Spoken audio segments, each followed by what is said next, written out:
अगर भवसागर से पार जाना चाहते हैं तो राम कथा एक बहुत सुदृढ़ नौका है। और साहब एक बात और मानव के जीवन का है, जो चीज आसानी से व्यक्ति को प्राप्त हो जाती है ना, उसको वह महत्व नहीं देता है। आपने महत्व नहीं दिया है, इसका मतलब यह नहीं है कि वह महत्वपूर्ण नहीं है। भले ही आपके लिए महत्वपूर्ण नहीं है, लेकिन आप कल्पना करना, श्रीमद् भागवत महापुराण का वह प्रसंग आपने सुना होगा। राजा परीक्षित को कथा सुनाने के लिए जा रहे हैं सुखदेव जी महाराज। देवताओं का आगमन होता है और देवताओं को नहीं सुनाई गई कथा। क्यों? क्योंकि अधिकारी नहीं थे। अरे साहब, स्वर्ग की बात तो छोड़ दो, भगवान के धाम में भी भगवान की कथा सुलभ नहीं है। भगवान का धाम, भगवान के धाम में भी भगवान की कथा नहीं है। हनुमान जी महाराज से जब भगवान ने कहा, सारी प्रजा को लेकर के भगवान जा रहे थे, हनुमान जी से कहा आप भी चलो। हनुमान जी ने कहा सरकार, जहां आप रहेंगे वहां तो हमें रहना ही रहना है, पर एक बात मुझे पूछनी है, यहाँ में वहां में क्या भेद है? बोले बहुत अंतर है, आनंद ही आनंद है। अच्छा सरकार, आप मिलेंगे? बोले बिल्कुल मिलूंगा। भजन करने को मिलेगा? बोले वो भी मिल जाएगा। आपकी कथा मिलेगी? भगवान ने कहा नहीं नहीं, मेरी कथा वहां नहीं मिलेगी। तो हनुमान जी ने कहा सरकार, जहां पर आपकी कथा नहीं है वहां पर मैं नहीं जा सकता। हनुमान जी अगर इस धरातल पर, इस पृथ्वी पर रह गए हैं तो उसका कारण क्या है? उसका एकमात्र कारण है, रामचरित सुनिबे को रसिया। वो राम कथा सुनने के रसिक हैं। तो राम कथा सहजता से मनुष्य को प्राप्त हो रही है, इसका मतलब यह नहीं है कि साधारण है। हम महत्व नहीं दे रहे हैं, इसका मतलब यह नहीं कि महत्वपूर्ण नहीं है। ये भगवान के धाम में भी सुलभ नहीं होता है, वो हमें बड़ी ही सुगमता से तुलसीदास जी महाराज की कृपा से प्राप्त हो गई है। पहले हम समझें राम कथा वस्तुतः है क्या। साहब अगर देखा जाए तो मानस मानव की आचार संहिता है, कैसे हमें जीना है, कैसे हमें रहना है, कैसे हमें व्यवहार करना है, हमारा चरित्र कैसा होना चाहिए, हमारा व्यवहार कैसा होना चाहिए। आपने सुना होगा ना, सरकार एक एडवाइजरी जारी करती है, डू डोंट डू, ये करना है, ये नहीं करना है। श्री रामचरितमानस में हमें यही शिक्षा मिलती है कि हमें क्या करना है, क्या नहीं करना है। कथा मानव जीवन का आचार संहिता है, कथा मानव जीवन का विचार संहिता है, कथा मानव का व्यवहार संहिता है, कथा मानव का संसार संहिता है। और तो और क्या कहें साहब, कथा मानव की भवपार संहिता है। ये भवपार लगाने के लिए है। बिंदु जी महाराज ने बहुत सुंदर शब्द कहा है। ये कथा हमें क्या देती है? बोले हमें निज धर्म पर चलना, हमें निज धर्म पर चलना बताती रोज रामायण।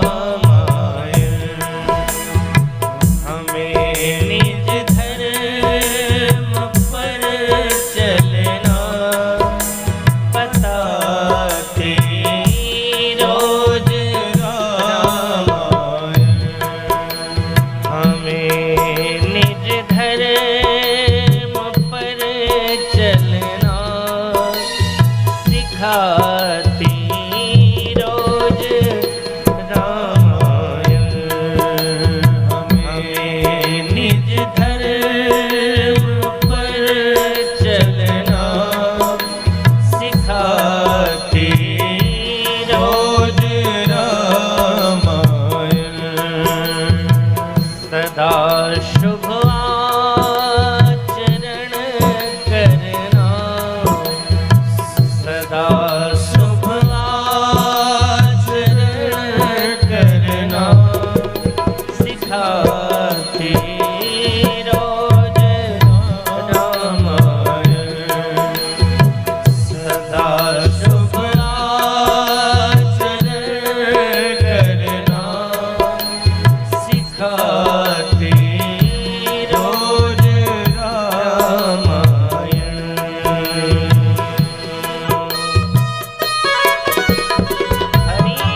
उन्हें सुख से, उन्हें सुख से, उन्हें सुख से किनारे पर लगाते रोज रामायण। उन्हें सुख से किनारे पर लगाते रोज रामायण। सदा शुभ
जैसा कि मैं निवेदन कर रहा था, मानव के आचार विचार व्यवहार संसार की संहिता है यह श्री रामचरितमानस। हमें सोना कैसे चाहिए, हमें जगना कैसे चाहिए, हमें भोजन कैसे करना चाहिए, सब। लरिका श्रमितौ नींद बस शयन करावहु जाई, अस कहि गए विश्राम गह राम चरण चितलाय। यह सोने की कला सिखाते हैं। उठने के बाद प्रातः काल उठिके रघुनाथा, मातु पिता गुरु ना वही माथा। या फिर तेहि समय विभीषण जागा, जगने के बाद राम राम तेहि सुमिरन कीन्हा, राम राम तेहि सुमिरन कीन्हा। भोजन कैसे करना है? अनुज सखा संग भोजन करहि। यानी एक एक बात की चर्चा श्री रामचरितमानस में की गई है।